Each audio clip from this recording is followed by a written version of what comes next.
یوسف علیہ السلام میں بچپن سے ایسی صلاحیتیں تھیں کہ ابا کی توجہ محبت ان کی طرف زیادہ.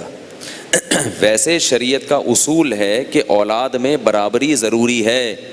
کسی بچے کو زیادہ لاڈ دینا، کسی کو کم دینا، اس سے بچے احساس کمتری کا شکار ہو جاتے ہیں. تو یہ نہیں کہ وہ زیادہ ان کو پروٹوکول دیتے تھے. محبت یہ غیر اختیاری چیز ہے، اس پہ کنٹرول نہیں ہے. محبت بعض دفعہ کسی سے زیادہ ہوتی ہے اور کسی سے کم. اب اس محبت میں بھی بعض دفعہ دینداری کی بنیاد پہ، صلاحیتوں کی وجہ سے محبت ماں باپ کو کسی بچے سے زیادہ ہوتی ہے. بعض دفعہ اس لیے زیادہ ہوتی ہے کہ ایک کماؤ پت ہوتا ہے اور دوسرا بے روزگار. ٹھیک ہے نا، یہ بھی ہوتا ہے. ایک کما کے کھلا رہا ہے اور دوسرا محنت کے باوجود اس کے مقدر میں رزق نہیں ہے.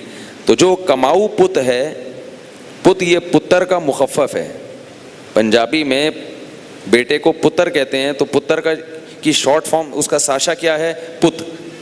تو جو کماؤ پت ہے وہ باپ اور ماں کی آنکھوں کا تارا ہوتا ہے.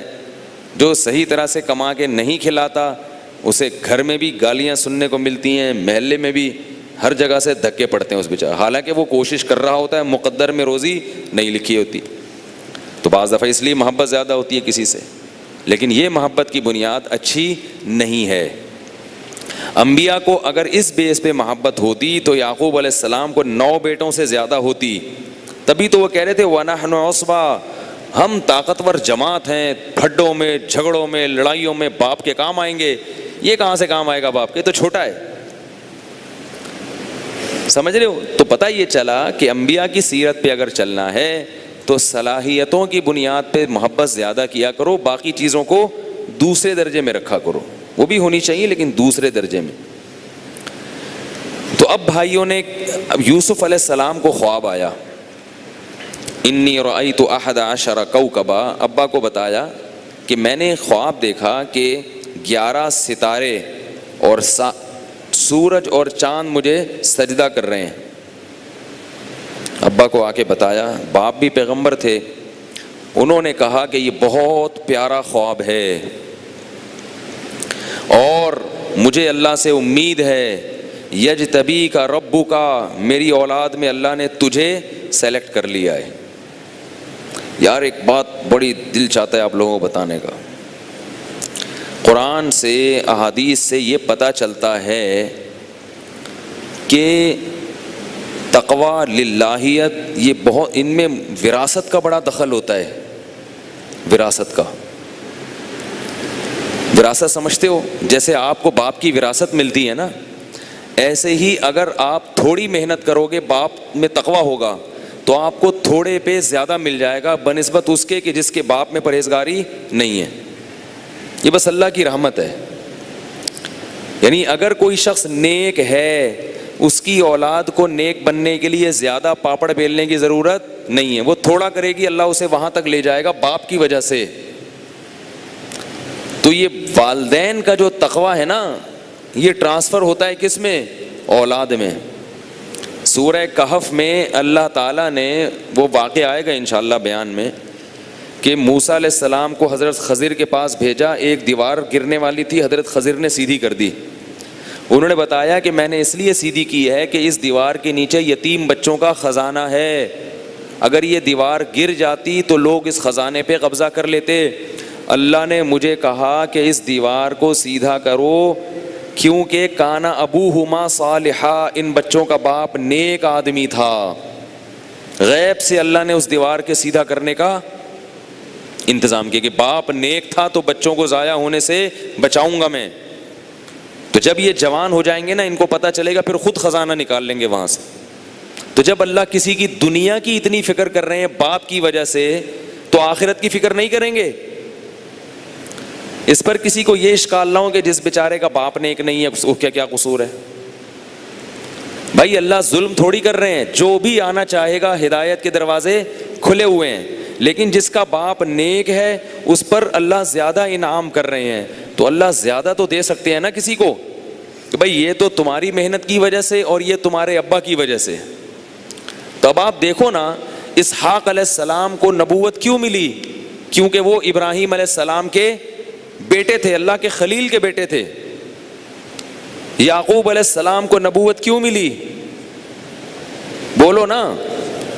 اسحاق علیہ السلام کے بیٹے اور ابراہیم علیہ السلام کے پوتے. پھر اس یعقوب علیہ السلام کے بیٹوں میں یوسف علیہ السلام کو کیوں مل رہی ہے؟ کیونکہ یعقوب علیہ السلام اللہ کے نبی ہیں, عبادت گزار ہیں, اللہ سے دعائیں مانگتے ہیں. دوسرا کوئی کر نہیں رہا نا اپنی اولاد کے لیے یہ کچھ, تو اللہ کہتے ہیں جو کرے گا اس کی اولاد کو نواز دوں گا. نبوت اللہ کا خاص فضل ہے جس میں انسان کے ارادے کا اور اختیار کا دخل نہیں ہوتا. تو یعقوب علیہ یعنی ہوتا یہ ہے کہ نیک لوگ جو ہوتے ہیں نا, وہ چونکہ نیک جب ہی ہوں گے جب اپنی اولاد کے لیے دعائیں بھی مانگتے ہوں.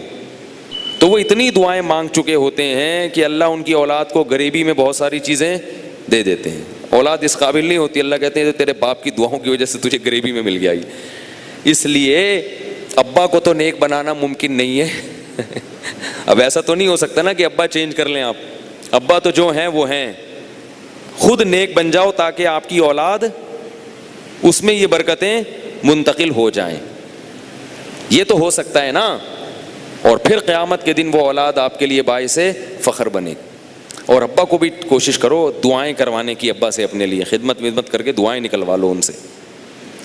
تو یعقوب علیہ السلام نے کیا کہا کہ وَكَذَلِكَ يَجْتَبِيكَ رَبُّكَ, ایسا لگتا ہے کہ تیرا رب, اسی طرح تیرا رب تجھے منتخب کرے گا. میری اولاد میں اللہ نے کس کی سلیکشن کی ہے؟ تیرے لیے. وَيُتِمُّ نِعْمَتَهُ عَلَيْكَ وَعَلَىٰ آلِ یعقوب, اور اللہ اپنی نعمت جو اس نے ابراہیم اور یعقوب کی آل پر کی وہ تیرے ذریعے سے تمام کرے گا. جیسے وہ نعمت چلی آ رہی ہے نا, اب وہ تجھ پر ہوگی. وَيُعَلِّمُكَ مِن تَأْوِيلِ الْأَحَادِيثِ, اور اللہ ہر پیغمبر کو کوئی معجزہ دیتا ہے. اللہ تجھے یہ معجزہ دے گا کہ تجھے خوابوں کی تعبیر سکھا دے گا. دیکھو کیسے ان کا ذہن گیا نا کہ خواب کی تعبیر سے ہی انہوں نے اندازہ لگا لیا بھئی یہ سچا خواب ہے اور اس کی یہ تعبیر ہے, اور تمہیں خوابوں کی تعبیر کا فن اللہ سکھا دے گا. جب بھی یوسف علیہ السلام نے کوئی تعبیر بتائی وہ 100% سچی نکلی. ایک ماشاءاللہ وہ سارے اچھے لوگ ہیں.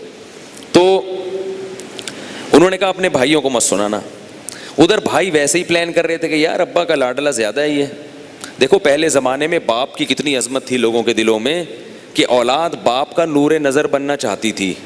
آج کل باپ کو لفٹ کرانا اولاد نے چھوڑ دیا ہے. اور پتہ ہے یعقوب علیہ السلام کے بچے ان کو لفٹ کرانا کیوں چاہتے تھے؟ اس کی ایک وجہ یہ بھی تھی کہ وہ زیادہ تھے. جب بچے زیادہ ہوتے ہیں تو کمپٹیشن اسی حساب سے ہوتا ہے. 1-2 بچوں میں یہ محبت نہیں ہوتی. باپ کی عظمت ہی, ماں کی عظمت ہی جب ہی ہوتی ہے جب ماتحت زیادہ ہوں. آئی نا سمجھ میں؟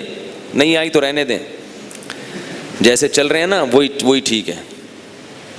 تو اب کیا ہے کہ سارے بھائی مل گئے, انہوں نے پلان بنایا. میں اگر آیتیں قرآن کی پڑھوں گا نا تو بیان بہت لمبا ہو جائے گا. میں جلدی بس مفہوم مختصر بیان کرتا ہوں. یہ قصہ واقعہ میں نے پچھلے سال بہت ڈیٹیل میں بیان کیا یوسف علیہ السلام کا, وہ بھی آپ یوٹیوب پہ سن سکتے ہیں. تو بھائیوں نے پلان بنایا اور یہ ارادہ کیا اقتلوا یوسف کو قتل کر دو, یا ایسی زمین میں ڈال دو جا کے کہ باپ بھول جائے اس کو. نتیجہ کیا نکلے گا؟ یخلو لکم وجہ ابیکم, تمہارے باپ کا چہرہ تمہارے لیے خاص ہو جائے گا, اس کی ساری توجہ تمہاری طرف ہو جائے گی. ایک نے مشورہ دیا کہ بھئی قتل کرنے کی کیا ضرورت ہے, ہمارا جو مقصد ہے وہ تو قتل کے بغیر بھی حاصل ہو سکتا ہے. ہم اسے کسی کنویں میں ڈال دیتے ہیں اور مسافر لوگ آئیں گے اسے اٹھا کے لے جائیں گے. پہلے زمانے میں تو غلام بکتے تھے, تو غلام بنا کے کہیں بیچ دیں گے, ہماری نظر سے دور ہو جائے گا. کیونکہ یعقوب علیہ السلام رہتے تھے گاؤں میں اور خرید و فروخت کہاں ہوتی ہے؟ شہروں میں, تو کہیں شہر لے جا کے بیچ دیں گے. بالآخر وہ ابا کے پاس آئے اور ابا سے کہنے لگے ابا آپ کو کیا ہو گیا, آپ جو ہے ہم پہ اعتماد ہی نہیں کرتے. چھوٹے بچے یوسف کے بارے میں, اس کو لے جاتے ہیں ہم, تھوڑا جنگل میں کھائے گا پیے گا اور ذهبنا نستبق, یہاں وہاں جا کے ہم کھیلیں گے کودیں گے, انجوائے کر لے گا تھوڑا سا. ابا نے کہا کہ مجھے ڈر ہے کہ کہیں اس کو بھیڑیا نہ کھا لے, جنگل میں لے کے جاؤ گے. انہوں نے کہا لئن اکلہ الذئب ونحن عصبہ, اتنے بڑے بڑے بھائی جس کے موجود ہوں, ان کے ہوتے ہوئے چھوٹے بھائی کو بھیڑیا کھا لیں تو ہم سے زیادہ بدتر تو پھر کوئی ہے ہی نہیں. دیکھو جب بھی کسی کا فساد کا پروگرام ہوتا ہے نا تو کیسے اسٹائل میں وہ بات کرتا ہے کہ یہ کیسے ہو سکتا ہے بھائی, اٹ ازنٹ پاسبل, ٹھیک ہے نا, یہ تو ممکن نہیں ہے. تو کیا ہوا, لے گئے ان کو, بابا نے کہا ٹھیک ہے بھائی. جب لے کر گئے ہیں اور ان کو کنویں میں ڈال دیا تو شام کو واپس آئے ہیں روتے ہوئے, اور قمیص پہ, یوسف علیہ السلام کی قمیص پہ خون لگا دیا جھوٹا کہیں سے لے کے, اور کہنے لگے انا ذهبنا نستبق, ہم دوڑ کا مقابلہ کر رہے تھے, یوسف کو ہم نے اپنے گھر سامان کے پاس چھوڑ دیا اور بھیڑیا اس کو کھا گیا. اور کہنے لگے وما انت بمؤمن لنا ولو كنا صادقین, ابا ہم کتنا ہی سچ بول رہے ہوں ہمیں پتہ ہے کہ آپ ہماری بات کا یقین نہیں کریں گے, کیوں آپ ہمیں تو ہماری تو کوئی ویلیو نہیں ہے نا اس گھر میں. لوگ ایسے ہی کہتے ہیں نا, ہماری تو کوئی ویلیو اس گھر میں ہے ہی نہیں, میں تو کچھ بھی بولوں گا ہم تو یہی بولیں گے جھوٹ بول رہے ہوں, یہی بولو گے کہ کیا بول رہا ہوں, جھوٹ. اس سے ہمیں کیا پتہ چلا, نمبر ایک تفریح بھی جائز ہے. پیغمبر اپنے بچوں کو کہاں بھیج رہے ہیں, جنگل میں تفریح کے لیے. تو کوئی مولوی بیچارہ اگر پکنک پہ چلا جائے تو اس پہ انگلی بولو نا, مت اٹھایا کرو یار. کوئی سوئمنگ پول میں تیر لے بیچارہ کہیں, یا کوئی پکنک پہ چلا جائے شیر دیکھنے, لومڑی دیکھنے, یا جنگل میں چلا جائے, تو یہ تقوی کے منافی نہیں ہے. اگر یہ تقوی کے منافی ہوتا تو یعقوب علیہ السلام اپنے بچوں کو پکنک پہ نہ بھیجتے. ہاں جائز پکنک ہونی چاہیے, ناجائز نہیں ہونی چاہیے. تو یعقوب علیہ السلام نے کہا سولت لکم انفسکم امرا, تمہارے نفس نے کوئی بات گڑھ لی ہے, ایسا نہیں ہے جیسا تم کہہ رہے ہو. تم پہلے سے حسد کر رہے تھے, کچھ چکر ہے. اب چکر کیا ہے, کہاں سے انکوائری کریں, یہ بتانے والا کوئی بھی نہیں ہے. اور قرآن کہہ رہا ہے وہ بیٹے روتے ہوئے آئے تھے, روتے ہوئے, یبکون, رو رہے تھے, ہائے ابا بھائی, ہائے بھائی کا یہ ہو گیا, ہائے بھائی کو بھیڑیا کھا گیا, ہائے اللہ ہوئی اللہ. قاضی شریک, بہت بڑے قاضی گزرے ہیں حضرت عمر کے دور میں, ان کے پاس ایک عورت روتی ہوئی آئی, اپنے شوہر کے مظالم بیان کر رہی, ہائے میرا شوہر ایسا, ہائے میرے شوہر نے یہ کر دیا, ہائے. تو وہاں ایک بڑے عالم بیٹھے ہوئے تھے, وہ بھی بیچارے رونے لگے, یا روئے تو نہیں, صورت رونے جیسی بن گئی. انہوں نے کہا حضرت یہ بہت مظلوم خاتون ہے, اس پہ کچھ کریں, اس کا کیس بڑا تگڑا ہے. انہوں نے کہا رونا اس بات کی دلیل نہیں ہے کہ یہ مظلوم ہے, کیونکہ یعقوب علیہ السلام کے بیٹے بھی روتے ہوئے آئے تھے. تو اس لیے یاد رکھو, آج کل یہ ہوتا ہے میاں بیوی کے کیس میں یا ویسے خاندانی جھگڑوں میں, جو زیادہ رو رہا ہوتا ہے اس کو لوگ مظلوم سمجھتے ہیں. زیادہ رونے والا مظلوم نہیں ہوتا, جو بات دلائل سے یا اس طرح ہو وہ مظلوم ہوگا. بعض دفعہ شوہر رو رہا ہوتا ہے زیادہ, وہ چیخ رہا ہوتا ہے اچھل اچھل کے, بے یہ ایسی ہے, بے یوں ہے. تو ٹھنڈے دل سے بات سن کے تجزیہ کرنا چاہیے کہ کون غلط ہے اور کون صحیح. جذباتیت سے کام نہیں لینا چاہیے. یعقوب علیہ السلام نے کہا فصبر جمیل, اب کیا کرنا ہے, میرے پاس تو کوئی آپشن ہے نہیں سوائے صبر کے, اور صبر بھی جمیل. جمیل کا مطلب ایسا صبر جس میں ذرہ برابر بھی شکایت نہ ہو. کوئی آپشن نہیں ہے نا, کوئی انکوائری نہیں ہے. جھوٹا کیسے ثابت کروں میں تمہیں, سوچو کیا دھچکا لگا ہوگا. بیٹا مر جائے نا اتنا غم نہیں ہوتا, اتنا چہیتا بیٹا جس سے امیدیں وابستہ ہوں اور حسن میں بھی انتہا کو پہنچا ہوا ہو. حدیث میں آتا ہے اکیلے یوسف علیہ السلام کو اس کائنات کا آدھا حسن دیا گیا ہے. اس کائنات میں اللہ نے جتنا حسن تقسیم کیا اس کا آدھا اکیلے کس کو ملا ہے, یوسف علیہ السلام کو. تو بیٹا ایسا ہو تو کیا جذبات ہوں گے, اور کتنے بڑے پیغمبر کو اللہ نے اتنے بڑے غم میں مبتلا کر دیا. اس سے پتہ چلا کہ مصیبتیں آنا, پریشانیاں آنا, یہ اس کی علامت نہیں ہے کہ اللہ آپ سے ناراض ہے. بعض دفعہ اللہ آپ سے خوش ہوتا ہے اس لیے بھی دے دیتا ہے غم, نوازنا چاہتا ہے, اللہ آپ کو بلند مرتبہ دینا چاہتا ہے. بہرحال ہم سب کو اللہ سے دعا مانگنی چاہیے کہ اللہ ہمیں غموں سے دور ہی رکھے, اللہ سے عافیت مانگنی چاہیے. تو کہا فصبر جمیل. وجاء سیارۃ, اللہ فرماتے ہیں قافلہ گزرا, ڈول ڈالا, دیکھا ایک بچہ, یا بشرا ھذا غلام, ایک دم چیخنے لگے, ارے مبارک ہو یہ تو لڑکا ہے. ڈول سے اس لڑکے کو نکالا. اب وہ ڈر لگ رہا ہے ان کو کہ جس کا بچہ ہو کہیں وہ پہنچ نہ جائے. تو کہنے لگے اس کو فوراً بیچو, بازار میں لے جا کے قیمت نکالو اس کی بس, کیونکہ اصل مالک مل گیا تو مسئلہ خراب ہو جائے گا. قرآن کہتا ہے وَشَرَوْهُ بِثَمَنٍ بَخْسٍ دَرَاهِمَ مَعْدُودَةٍ، چند ٹکوں کے بدلے میں مصر میں ان کو بیچ دیا کہ بھئی اصل مالک نہ مل جائے، اصل مالک نہ مل جائے، تھوڑے سے پیسوں میں جلدی سے بیچو، پیسے نکالو. تو دنیا میں اکثریت اسی طرح کی 2 نمبر ہی ہے. میں ایک دفعہ ٹرین میں سفر کر رہا تھا، میرے ہاتھ میں سیکو 5 گھڑی تھی، جیسے کہ کچھ دن پہلے بھی تھی، آپ نے دیکھی ہوگی وہ بھی غائب ہو گئی، پتہ نہیں کہیں رکھی ہے تو بندہ اٹھا کے لے گیا، یہ کیا ہو گیا واللہ وال. تو وہ ابھی پھر 1-2 دن میں لے رہا ہوں گھڑی، بے فکر رہیں. تو سیکو 5 گھڑی تھی، میں واش روم میں گیا ہوں ٹرین میں، میں نے وضو کر کے باہر نکلا، میرے فوراً بعد ایک بندہ چلا گیا اندر. تو مجھے یاد آیا میری گھڑی، اب وہ واش روم میں تھی، میں گیا تو وہ بندہ باہر نکل رہا ہے، مجھے خیال ہی نہیں رہا. اس نے مجھے یوں کر کے دیکھا اور فوراً پتلی گلی سے ایک دم بھاگا. جیسے ہی بھاگا ہے تو میں نے دیکھا میری گھڑی نہیں ہے، تو میں اس کے پیچھے بھاگا کہ وہ ایسا غائب ہوا جیسے گدھے کے سر سے سینگ. حالانکہ ایجوکیٹڈ پڑھا لکھا بندہ لگ رہا تھا. میں نے کہا یہ اس قوم کا حال ہے. ایسا لگتا ہے ہر آدمی چور ہے الا ماشاء اللہ، سوائے ان لوگوں کے جو ہمارا بیان سنتے ہیں یا فیس بک پہ کسی بھی وقت سنیں گے، کیونکہ وہ پھر لگتے ہیں، وہ سمجھتے ہیں کہ ہم پہ طنز ہو رہا ہے. تو یہ شروع سے ہی چلا آ رہا ہے. نیک لوگ، کردار کے صاف اور پاک لوگ ہمیشہ تھوڑے ہی ہوتے ہیں. تو وہ کیا ہے کہ وہ لے گئے بازار میں، لے جا کے چند کوڑیوں کے بدلے میں بیچ دیا. اب بکتے بکتے وہ بچہ کہاں چلا گیا؟ مصر کا جو مصر شہر تھا اس وقت، مصر بڑا پرانا شہر ہے اور بڑا آباد شہر رہا ہے ہمیشہ سے. مصر شہر میں بادشاہ کے دربار میں پہنچ گیا. کیونکہ بچہ خوبصورت تھا تو سب اس کی طرف مائل ہوتے تھے.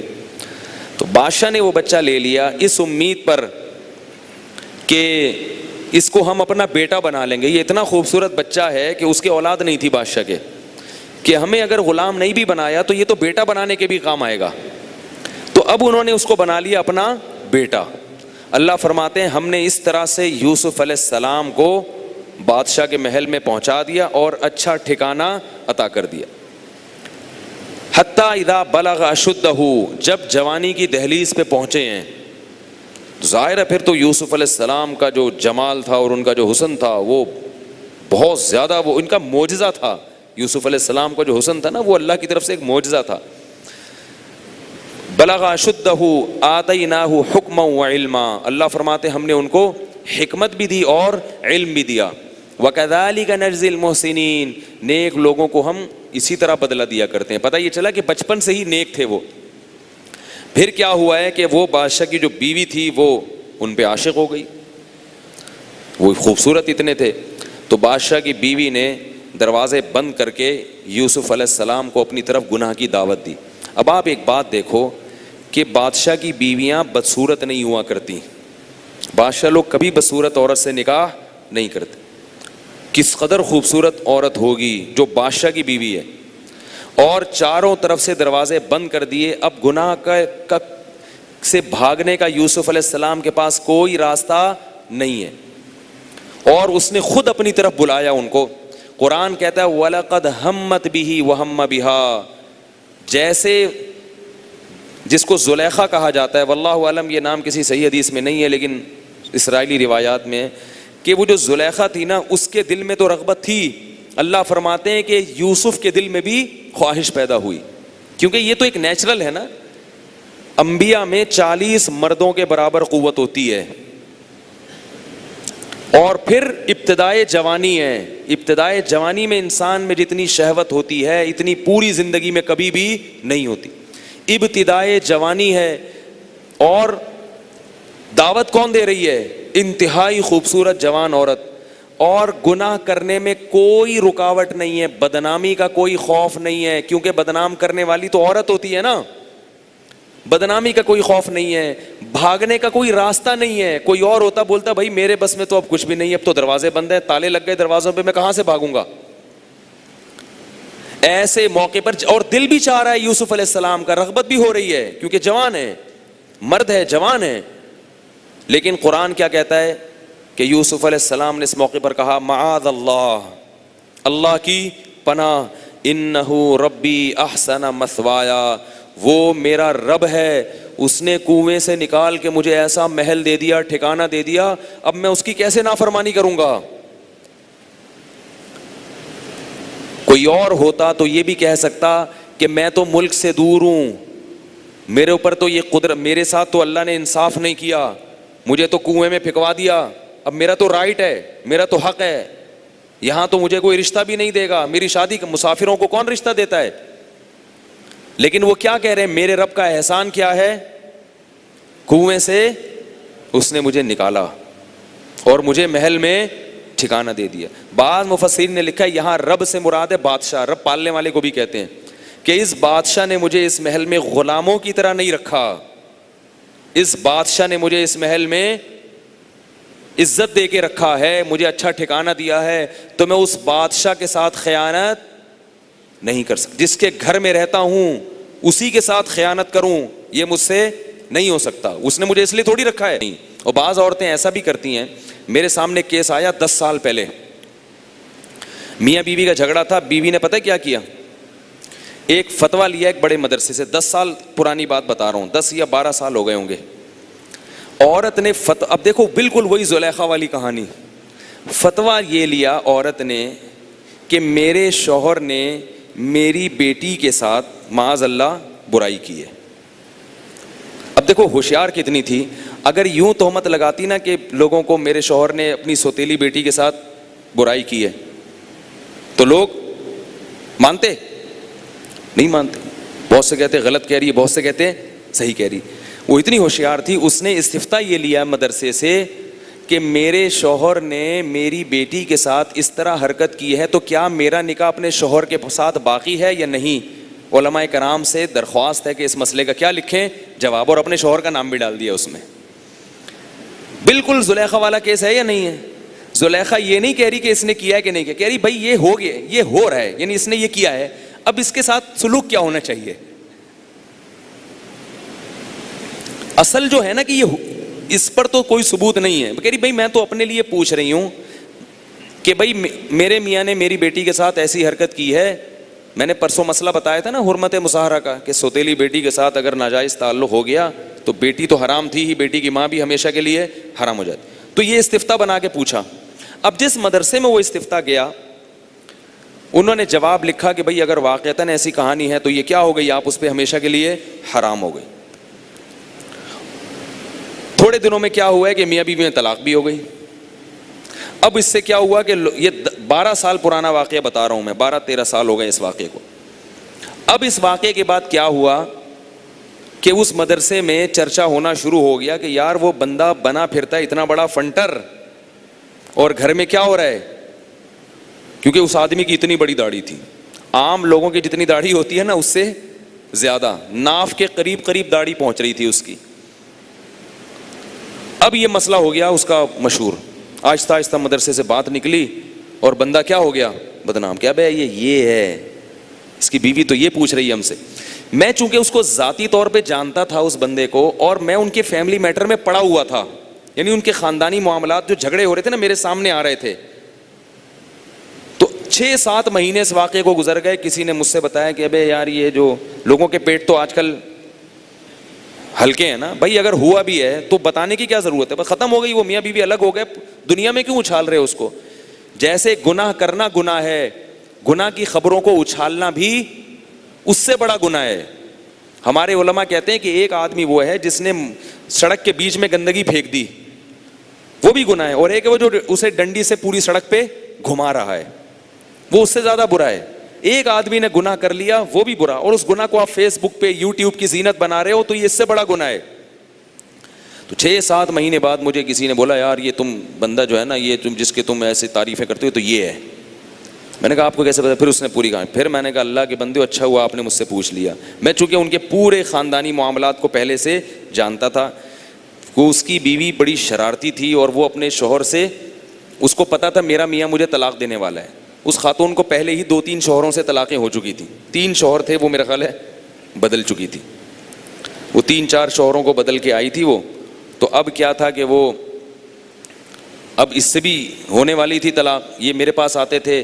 اس وقت ایک بڑے عالم تھے جو شہید ہو گئے, وہ بھی زندہ تھے, ان کے پاس بھی یہ میٹر آیا. ان سب نے یہی فیصلہ کیا تھا کہ بھائی آپ اس عورت کو طلاق دے دو. اب اس نے بدنامی سے بچنے کے لیے کہ مجھے طلاق تو ہونے ہی والی ہے, ایک استفتاء بنایا, ٹھیک ہے نا, اور استفتاء بنا کے کیا کیا؟ ایسی چالاکی سے کیا کر دیا؟ وہ پورا بدنام ہو گیا. تو ہمارے ہاں کسی کو بدنام کرنے کے لیے کسی گواہ کی ضرورت نہیں سمجھی جاتی.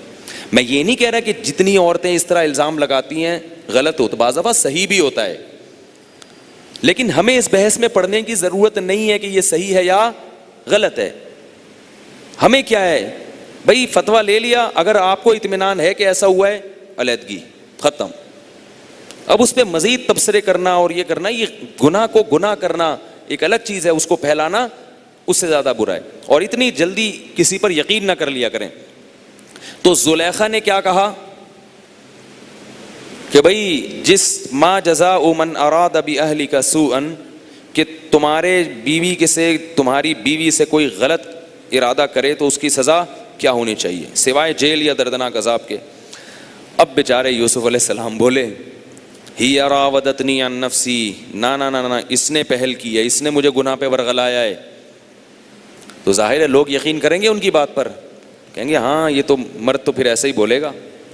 لیکن اللہ کی قدرت کہ بادشاہ کے محل میں انہی کے خاندان کے ایک بچے نے کہا کہ بھائی قمیض اگر آگے سے پھٹی ہوئی ہے تو یہ مجرم ہے یوسف علیہ السلام، اور اگر قمیض پیچھے سے پھٹی ہوئی ہے اس کا مطلب ہے کہ یہ آگے بھاگ رہے تھے اور پیچھے تھی. بچے بھی کیا ہوتے ہیں، بعض بڑے ہوشیار ہوتے ہیں. تو جب دیکھا نا تو بادشاہ نے کہا بیٹا گڑبڑ کہاں ہے، ہماری بیگم میں گڑبڑ ہے. لیکن مسئلہ یہ ہوا کہ بادشاہ اگر اپنی بیگم کو مورد الزام ٹھہرائے گا تو بدنامی کس کی ہوگی؟ بادشاہ کی. تم ہی ٹھیک نہیں ہو. اگر کسی کی بیوی کا کسی بندے سے چکر چل رہا ہو تو بیوی تو بدنام ہوتی ہے، بندہ بھی ہوتا ہے کہ نہیں ہوتا؟ لوگ بولتے ہیں تو ہی ٹھیک نہیں ہے، ٹھیک ہے نا، تیرا ہی کنٹرول نہیں ہے گھر پہ. تو بادشاہ نے بولا یار یہ تو میں مصر کا بادشاہ ہوں، کوئی معمولی چیز تو ہوں نہیں، میں تو بڑے چوڑے میں آ جاؤں گا. تو اب کیا کہہ رہے ہیں، ایسے موقع پہ بڑے سے بڑی چیزیں ہوتی ہیں نا تو لوگ ٹھنڈے پیٹوں ہضم کر جاتے ہیں، حالانکہ یہ ہضم کرنے کی چیزیں نہیں ہوتی. لیکن بادشاہ نے کہا میری بدنامی ہوگی. تو کیا کہہ رہے یوسف اعرض عن ھذا، یوسف چل مٹی پا، ٹھیک ہے نا، اور جان دے اور رہن دے یار، وہ ہو گیا ٹھیک ہے، وہ پتہ ہے تو بڑا نیک آدمی ہے. اعرض عن ھذا، مٹی پا دے اس پہ. اور بیوی سے کہنے لگا واستغفری لذنبک، سوری کر لے. کیا کر لے؟ سوری کر لے یار، وہ جان دے یار. اب انہوں نے کیا کیا، بادشاہ نے بھی شت کر کے سب کو خاموش کرا دیا کہ بھائی یہ خبر باہر نہ نکلنے پائے، پتہ نہ چلے کسی کو. اور بیوی سے بھی کہہ دیا بھائی تو سوری کر لے، ایسا نہ ہو یوسف علیہ السلام جو ہے تجھے وہ ایسے بدنام کر دیں. اور مٹی پاؤ، لیکن مٹی ایسی چیزوں پہ پا بھی دو نا تو وہ کیا کہتے ہیں اس کو، پپتی نہیں ہے، ٹھیک ہے نا. اب ہوا یہ کہ تھوڑی تھوڑی، کیونکہ لوگوں کو نا نیگیٹو خبروں کے نشر کرنے میں اتنا مزہ آتا ہے جتنا حلوہ کھانے میں نہیں آتا. کسی کے گھر میں کوئی بھاگ جائے، کسی کا کسی سے چکر چل رہا ہو، کتنا ہی علماء کے بیان سنے ہو کہ یار نہیں تبصرہ کرنا چاہیے، لیکن پھر بھی تھوڑا تھوڑا کر کے گھما گھما کے لوگ کیا کرتے ہیں، لے آتے ہیں. یار تمہیں پتہ ہے کیا ہے، میں ویسے ہی بتا رہا ہوں، پتہ ہے کیا ہوا، نہیں چھوڑو یار اچھا نہیں ہے، رمضان ہے روزہ بھی ہے. وہ کہتا ہے نہیں یار بتاؤ یار، پھر چھیڑا کیوں تھا، نہیں یار اب اچھا نہیں ہے یار، بیان سنا تھا، منع ہے یار اسلام میں یار کسی کے گھروں کے حالات پہ تبصرہ کرنا. ابے بھائی بولنا، چلو تھوڑا سا بتا دیتا ہوں. بالکل ایسا ہی کیس ہوا. ہوتے ہوتے نا دو چار لوگ جو وہاں کھڑے سن رہے تھے کہ بادشاہ کی بیوی عاشق ہوئی ہے کس پہ، گھر کے غلام پر، جس کو غلام بنا کے لائے تھے. اور یہ خبر شہر میں جنگل میں آگ کی طرح پھیل گئی، اور خاص طور پہ عورتوں میں زیادہ پھیلی ہے. قرآن کے الفاظ سے پتہ چلتا ہے کہ مردوں میں نہیں اتنا، مردوں نے اس کو اتنی اہمیت نہیں دی. اہمیت کس نے دی؟